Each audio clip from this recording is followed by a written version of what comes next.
The Russian president today, Vladimir Putin, he gave his kind of trademark marathon end-of-the-year news conference that he always does. They always have this kind of tightly controlled, and this year went on and on for more than 4 hours, always long. Putin speaking about the fight against Ukraine, speaking about a possible meeting with President-elect Trump, at one point challenging the U.S. and its allies to a duel involving missiles. John Herbst joins us, former U.S. ambassador to Ukraine, and he's now the senior director at the Atlantic Council's Eurasia Center. Welcome, Ambassador. Let me put up on the screen the missile thing that Putin had to say, or part of it, this missile duel. There's no chance to shoot down these missiles. Well, if those Western experts you mentioned think so, we propose them, and those are the West of the United States who pay for their analysis to conduct some kind of a technological experiment. High-tech duel of the 21st century.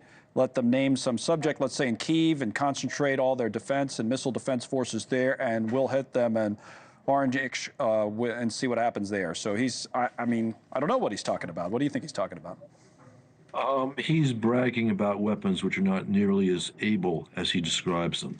Okay. If he was bragging 2 years ago about hypersonic weapons, missiles, which are Patriot batteries, which are 30-year-old technology, shot down over Kyiv last year.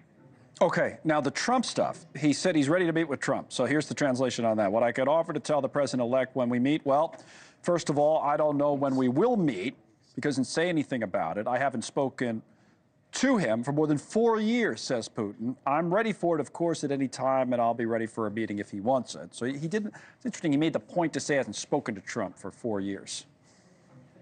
Well, he knows, his folks follow very carefully the conversation in the United States around Trump.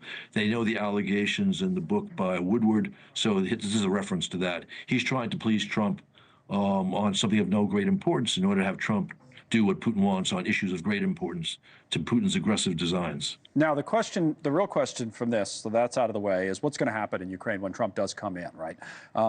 What types of negotiations might we see? I'll play a quick clip here from Zelenskyy, the president of Ukraine, talking about wanting to discuss the war more with Trump. Well, let's watch. I think that President Trump is a strong man, and I want very much to have him on our side. For me, it's very important.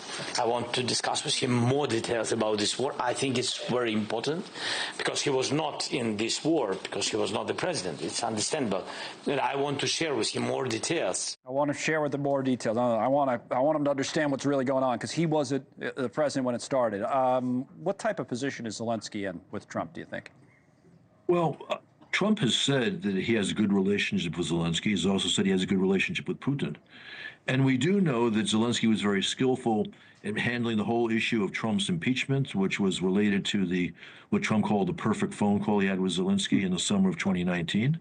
And I know Trump was appreciative, and I think remains appreciative, that Zelenskyy was careful. So there is a relationship there. Zelenskyy was one of the very first world leaders to speak with Trump the day that the results of our election were announced, the day after the election. And of course, they met in Paris. So there is a relationship there which Zelenskyy can build on. And I think that Trump is open to that. So the deal, if it's cut, looks like what? Zelenskyy will have to give up some land. I mean, what's your best guess about how it all plays out? Well, first, we have some ideas of what the Trump team has in mind. Mm-hmm. And I say there are 4 principal ideas, 2 which are, you might say, require some concessions from the Ukrainians, 2 requiring concessions from the Russians. For the Ukrainians, it's giving up territory on at least a de facto basis, and also giving up NATO for at least 20 years.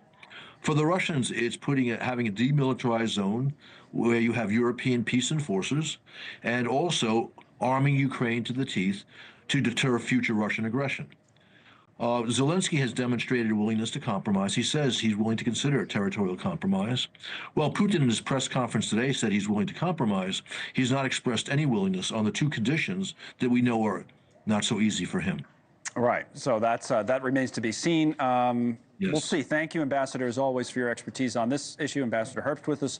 Thanks so much for watching. Just go to joinnn.com to find NewsNation on your television provider. And don't forget to click the red subscribe button below to get more of NewsNation's fact-driven, unbiased coverage.